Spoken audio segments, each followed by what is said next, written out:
Bismillahirrahmanirrahim. Assalamualaikum warahmatullahi wabarakatuh. Selamat malam semuanya. Pertama-tama, marilah kita panjatkan puji dan syukur kehadirat Allah Subhanahu wa taala karena atas berkat dan karunia-Nya kita dapat berkumpul meskipun dalam keadaan online. Salawat beserta salam, marilah kita curah limpahkan kepada Nabi Muhammad SAW.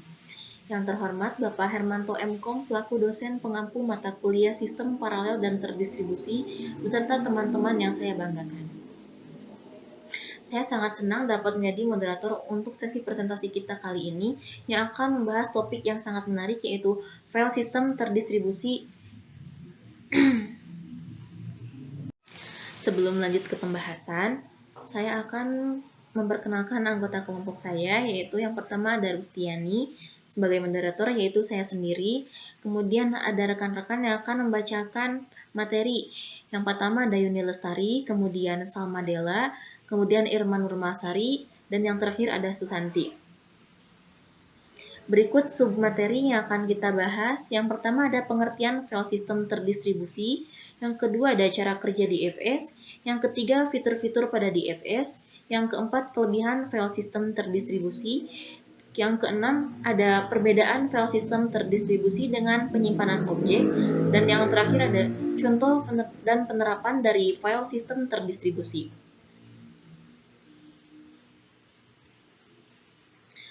Ada saat-saat dalam sejarah yang menciptakan perubahan paradigma, dan hari ini kita akan menyelami perjalanan sistem terdistribusi yang telah mengubah cara hidup kita dan bekerja.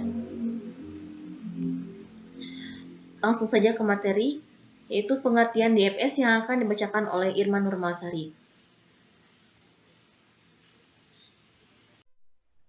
Ya, sebelumnya perkenalkan nama saya Irma Nurmalasari. Jadi, sistem file terdistribusi atau sering dikenal dengan istilah DFS, yaitu Distributed File System, merupakan skema penyimpanan data maupun pengolahan data di mana memungkinkan pengguna ataupun aplikasi bisa mengakses data berupa PDF, dokumen Word, gambar, video, ataupun lain sebagainya di berbagai jaringan komputer. Kenapa bisa demikian? Karena tujuan utama dari DFS itu sendiri yaitu dapat meningkatkan ketersediaan, keandalan, dan juga kinerja data agar dapat diakses di berbagai tempat ataupun media.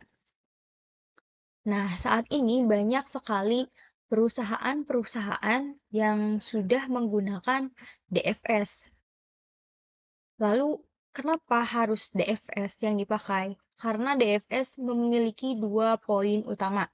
Yang pertama, DFS bisa menyimpan data secara permanen pada media penyimpanan sekunder, sehingga dapat berbagi informasi dengan mudah. Dan yang poin kedua, dengan kemudahan poin pertama, itu menjadi efisien dan aman antara pengguna dan aplikasi. Nah, dengan efisiensi dan keamanan itu, banyak perusahaan yang menggunakan DFS sebagai media penyimpanannya. Dan selain itu juga, DFS itu mengelola, mengatur, menyimpan, melindungi, serta mengambil berbagai data aplikasi sehingga aplikasi ataupun pengguna dapat menyimpan ataupun mengakses file dari komputer atau ponsel cerdas milik mereka pribadi. Dan selain itu juga, pengguna dapat melihat semua folder bersama DFS sebagai satu jalur yang bercabang dalam struktur mirip pohon kepail yang disimpan di beberapa server. Lalu, karakter apa saja dari DFS ini? Sehingga banyak perusahaan menggunakan DFS sebagai penyimpanan medianya. Yang pertama, karakteristik yang pertama ada redundansi. Redundansi ini yaitu data disalin lalu disebarkan ke beberapa tempat untuk meningkatkan keandalan. Nah, jika satu server atau node mengalami kegagalan, data masih dapat diakses dari sumber lain. Itu poin yang pertama. Yang kedua, adanya keterbukaan. Sistem ini memungkinkan akses ke data dari berbagai platform dan lokasi berbeda di seluruh jaringan. Dan yang ketiga, kemampuan skalabilitas.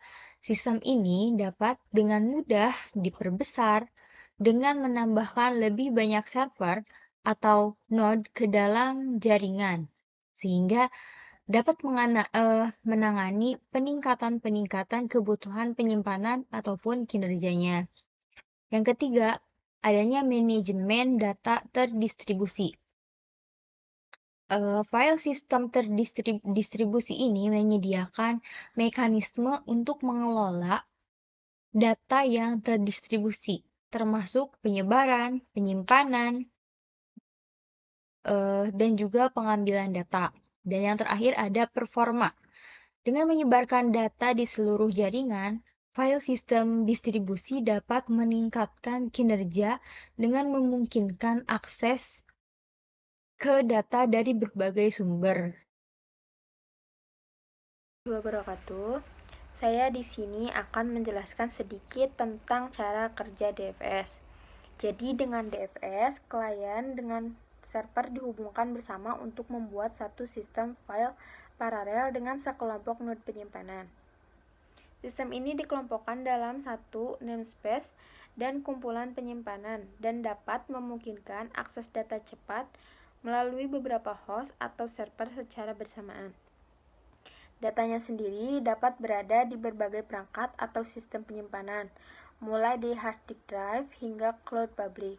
Terlepas di mana data disimpan, DFS dapat diatur sebagai namespace yang berdiri sendiri atau independen, hanya dengan satu server host atau namespace berbasis domain dengan beberapa server host. Ketika pengguna mengklik nama file untuk mengakses data tersebut, DFS memeriksa beberapa server. Tergantung di mana pengguna berada, kemungkinan menyajikan salinan file pertama yang tersedia di grup server tersebut. Hal ini mencegah server manapun menjadi terlalu macet ketika banyak pengguna mengakses file, dan juga menjaga data tetap tersedia meskipun server tidak berfungsi atau mengalami kegagalan. Melalui fitur replikasi file DFS ini, setiap perubahan yang dilakukan pada file disalin ke semua contoh file tersebut di seluruh node server. Ada beberapa fitur-fitur pada DFS. Ada banyak fitur atau solusi DFS yang dirancang untuk membantu perusahaan mengelola, mengatur, dan mengakses file data mereka. Namun, sebagian besar solusi tersebut mencakup beberapa fitur. Yang pertama, ada transparansi akses. Pengguna mengakses file seolah-olah file tersebut disimpan secara lokal di stasiun kerja mereka sendiri. Yang kedua, ada transparansi lokasi. Mesin host tidak perlu mengetahui di mana sebenarnya file data mereka karena DFS yang mengaturnya. Yang ketiga, ada penguncian file. Sistem mengunci file yang digunakan di seluruh lokasi untuk mencegah dua pengguna dari lokasi berbeda membuat perubahan pada file yang sama pada saat yang bersamaan. Yang keempat, ada enkripsi untuk data dalam perjalanan. DFS melindungi data dengan mengekskripsinya saat data berpindah melalui sistem. Dan yang kelima, ada dukungan untuk banyak protokol. Host dapat mengakses file menggunakan berbagai protokol, seperti server managed block, network file system, dan portable operating system interface, dan masih banyak lagi. Baik, untuk selanjutnya yaitu ada kelebihan file sistem terdistribusi. Keuntungan nomor satu dari file sistem terdistribusi adalah memungkinkan orang mengakses data yang sama dari banyak lokasi. Hal ini dapat membuat berbagai informasi lintas geografi menjadi sederhana dan luar biasa efisien. DFS juga dapat sepenuhnya menghilangkan kebutuhan untuk menyalin file dari satu situs ke situs yang lainnya, atau memindahkan folder yang semuanya memerlukan waktu dan tenaga lebih baik jika dihabiskan di tempat lain. Nah, ada juga kelebihan dan manfaat lainnya seperti Yang pertama ada ketahanan data. Karena file berada di lebih dari satu lokasi, kegagalan server tidak akan menandakan adanya bencana. Dan yang kedua yaitu ada efisiensi jaringan. Beban kerja yang berat tidak akan memperlambat sistem karena DFS dapat mengambil data dari node berikutnya yang tersedia. Dan yang ketiga yaitu akses ke informasi terkini. Perubahan yang dilakukan dari folder atau file bersama akan terlihat dan langsung tersedia bagi semua orang yang menggunakan DFS. Dan yang terakhir yaitu skalabilitas sederhana. Mengembangkan sistem berarti menambahkan lebih banyak node keandalan tinggi. Kehilangan data tidak lagi menjadi masalah karena file direplikasi di seluruh host. Nah, ada juga perbedaan file sistem terdistribusi dengan penyimpanan objek. Mirip dengan DFS, penyimpanan objek juga menyimpan informasi di banyak node cluster untuk akses data yang cepat, tangguh, dan efisien. Keduanya menghilangkan potensi satu titik kegagalan, namun keduanya bukanlah hal yang sama. Nah, dan ada juga DFS dan penyimpanan objek berbeda dalam beberapa hal, termasuk dalam struktur. Alih-alih menyimpan file data dalam struktur hierarki seperti yang dilakukan DFS, penyimpanan objek terdiri dari sekumpulan objek yang datar. Assalamualaikum warahmatullahi wabarakatuh. Perkenalkan, nama saya Susanti. Di sini saya akan menjelaskan tentang contoh file sistem terdistribusi. Yang pertama ada Hadoop Distributed File System atau HDFS. Ini digunakan dalam lingkungan Apache Hadoop untuk menyimpan dan mengelola data besar yang terdistribusi. Yang kedua ada Google File System atau GFS. Ini dikembangkan oleh Google untuk menyimpan data di seluruh pusat data mereka. Lalu ada Chip, sistem penyimpanan terdistribusi yang bersifat open source dan dapat menyebarkan data di seluruh node di dalam cluster. Yang terakhir ada Gluster VS, file sistem distribusi open source yang dirancang untuk menyebarkan data di seluruh jaringan dan dapat diperbesar sesuai kebutuhan. Lalu di sini ada penerapan file sistem terdistribusi. Yang pertama ada penyimpanan data dan file searching dan file sharing. Nah, sistem terdistribusi ini memungkinkan data dan file untuk disimpan dan diakses secara bersamaan oleh beberapa komputer yang terhubung dalam jaringan. Hal ini memudahkan pengguna untuk mengakses dan memperbarui data secara bersamaan tanpa harus tergantung pada satu komputer server utama. Yang kedua ada pemrosesan data dan permodelan. Sistem terdistribusi ini dapat digunakan untuk memecahkan masalah-masalah yang membutuhkan komputasi seperti permodelan meteorologi atau simulasi nuklir.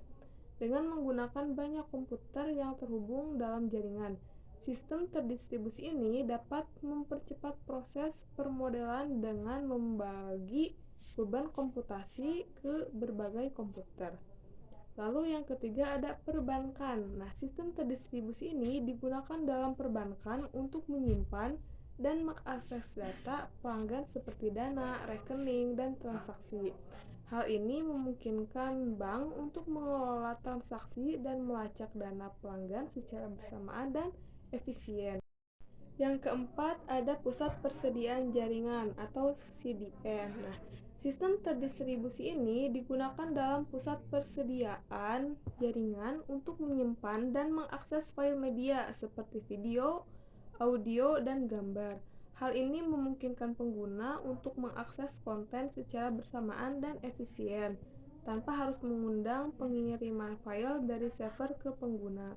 Lalu yang terakhir ada pengembangan perangkat lunak. Sistem terdistribusi ini dapat digunakan dalam pengembangan perangkat lunak untuk menyimpan dan mengakses kode sumber dokumentasi dan rekan kerja pengembangan. Terima kasih. Kesimpulan dari materi file system terdistribusi ini yaitu bahwa file system terdistribusi atau DFS adalah sistem file yang memungkinkan pengguna atau aplikasi mengakses file dari data storage yang berbeda di berbagai server yang terhubung melalui jaringan. DFS memiliki prinsip desain yang disarankan pada skalabilitas, ketersediaan, keandalan, kinerja, dan keamanan. DFS memiliki berbagai aplikasi dalam berbagai bidang, seperti penyimpanan data dan file sharing, pemrosesan data dan pemodelan, perbankan, pusat persediaan jaringan atau CDN, dan pengembangan perangkat lunak. DFS juga memiliki beberapa contoh implementasi, seperti Alluxio, SEP, Coda, dan Glutters FS. Keamanan pada DFS juga menjadi hal yang penting dan dapat diatasi dengan berbagai cara, seperti backup proses, periodic journaling, enkripsi, dan teknologi RAID. Baiklah, mungkin sekian yang dapat kami sampaikan. Kurang lebihnya kami memohon maaf. Terima kasih atas perhatiannya. Wabillahi taufiq wal hidayah. Wassalamualaikum warahmatullahi wabarakatuh.